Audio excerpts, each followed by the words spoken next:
بہت پہلے کی بات ہے کہ ایک خوبصورت وادی کے بیچوں بیچ ایک عجیب و غریب محل کھڑا تھا۔ یہ محل کسی عام پتھر، اینٹ یا لکڑی کا نہیں بلکہ مکمل طور پر شیشے سے بنا ہوا تھا۔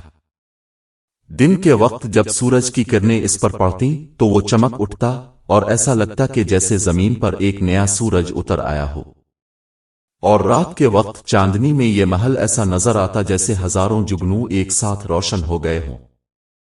لیکن اس حسن کے پیچھے ایک خوفناک حقیقت چھپی ہوئی تھی۔ اس محل میں ایک نہایت حسین اور دلکش جادوگرنی سنجلیقا رہتی تھی۔ اس کا حسن ایسا تھا کہ جو بھی اسے ایک نظر دیکھ لیتا اس کے جال میں پھنس جاتا۔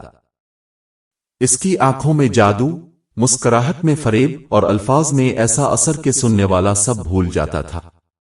لوگ اس محل کو دور دور سے دیکھنے آتے مگر اندر جانے کی ہمت کسی میں نہ تھی۔ کہا جاتا تھا کہ جو بھی وہاں گیا وہ واپس نہیں لوٹا۔ سنجلیقا اپنی خوبصورت صورت کو سب سے بڑا ہتھیار سمجھتی تھی۔ وہ شہر کے بیچ بازار میں آتی تو قیمتی کپڑوں اور چمکتے زیورات میں لپٹی ہوئی ہوتی۔ لوگ اس کے حسن کو دیکھ کر حیران رہ جاتے۔ وہ ہمیشہ میٹھے لہجے میں بات کرتی اور کہتی، میرے محل میں آؤ، وہاں خوشیاں اور دولت تمہارا انتظار کر رہی ہیں۔ جو اندر جائے گا کبھی غریب نہیں رہے گا۔ لوگ اس کی باتوں میں آ جاتے۔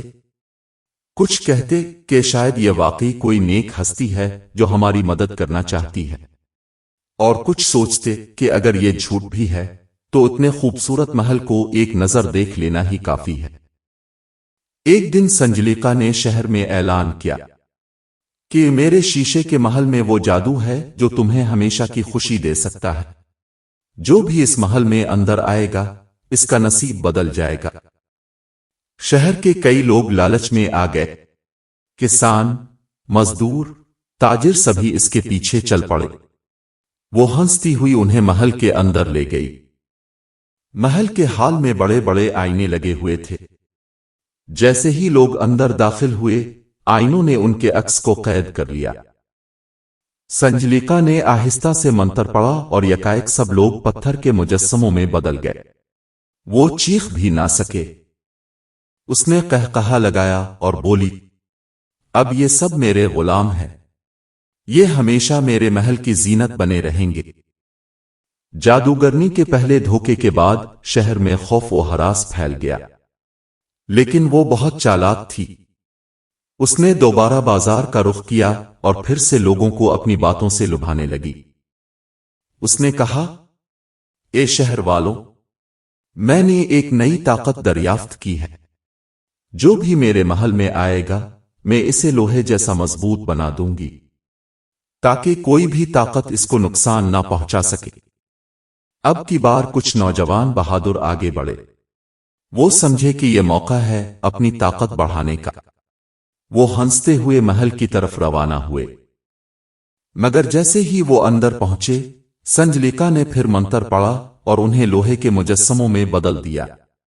ان کی آنکھیں کھولی رہ گئیں لیکن جسم ہمیشہ کے لیے قید ہو گیا۔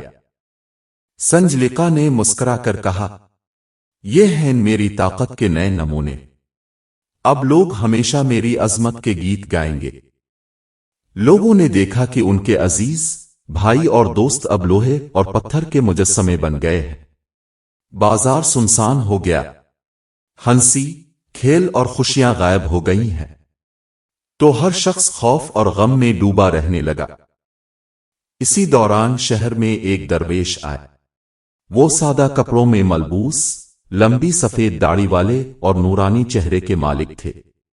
ان کے چہرے پر سکون اور آنکھوں میں روشنی تھی۔ لوگوں نے روتے ہوئے کہا، اے درویش، ہماری مدد کرے، وہ جادوگرنی سب کو غلام بنا رہی ہے، کوئی نہیں بچ پا رہا۔ درویش نے کہا، یاد رکھو، جادو اور فریب کا زور وقتی ہوتا ہے۔ شیشہ جتنا بھی حسین اور چمکدار ہو نازک ہوتا ہے۔ غرور اور فریب ہمیشہ اپنے ہی بوجھ تلے ٹوٹ جاتے ہیں۔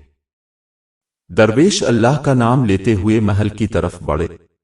محل کے قریب پہنچے تو چمکدار دیواریں ان پر جھلکنے لگیں۔ وہ آہستہ آہستہ محل کے اندر داخل ہوئے۔